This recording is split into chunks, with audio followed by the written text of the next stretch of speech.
শরীয়তে অজগর আসে তেরে, শরিয়াতে আমটি আমি খাবো পেরে। আজকে আমি তোমাদের পাকা আমের একটা ফুলুরি বানিয়ে দেখাবো।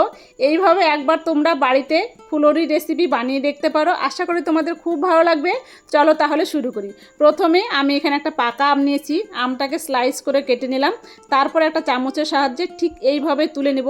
এবার একটা মিক্সিং জারে দিয়ে ভালো করে পেস্ট করব, যাতে মিশ্রণটা একদম মসৃণ হয়। এবারে আমি এখানে নিয়েছি 1 বাটি আটা, সম পরিমাণে সুজি, 1 বাটি চিনি, অল্প একটু মৌরি আর দিয়েছি নারকেল পাউডার। তোমরা চাইলে কাঁচা নারকেল ব্যবহার করতে পারো, সেই ক্ষেত্রে আরও বেশি ভালো হয়।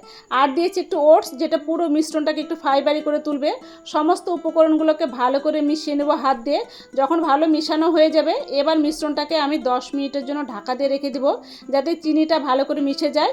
আর আমি যে এখানে কাঁচা সুজি দিয়েছি, সুজিটা যেন একদম ফুলে ওঠে, এই জন্য এটাকে আমি 10 মিনিটের জন্য ঢাকা দিয়ে রেখে দিলাম। 10 মিনিট পরে ঢাকাটা তুলে দেখাচ্ছি। এবার আমি এটাকে আর একবার ভালো করে ফেটিয়ে নিব, যেন পুরো মিশ্রণটা একসাথে মসৃণ হয়। এবার একটা লোহার কড়াই বসিয়ে দেবো, তাতে বেশ কিছুটা সাদা তেল দিয়েছি। তেলটা ভালো যখন গরম হয়ে আসবে, গ্যাসটাকে তখন মিডিয়ামে রেখে অল্প অল্প মিশ্রণটা আমি এই তেলের মধ্যে এখন দিয়ে দেবো। ঠিক এইভাবে ফুলুরিগুলো এক এক করে আমি তেলের মধ্যে ছেড়ে দিব। সবগুলো যখন দেওয়া হয়ে যাবে, এবার ফুলুরিগুলোকে উল্টে পাল্টে লালচে করে ভেজে নিব। আমি একটু লাল করে ভেজেছি, তোমরা চাইলে একটু হালকা করে ভেজে নিতে পারো।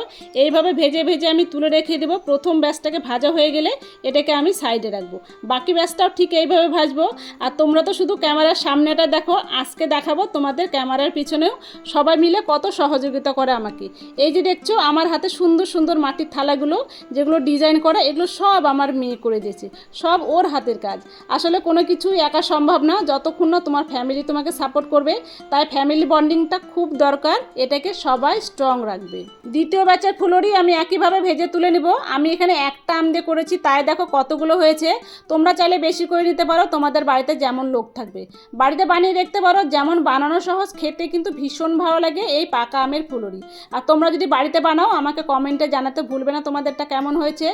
তোমরা দেখে বলো কতটা ভালো হয়েছে। ততক্ষণ আমি একটা ভেঙে দেখাই। দেখো যতটাই নরম, ভেতরটা ঠিক ততটাই জালি জালি।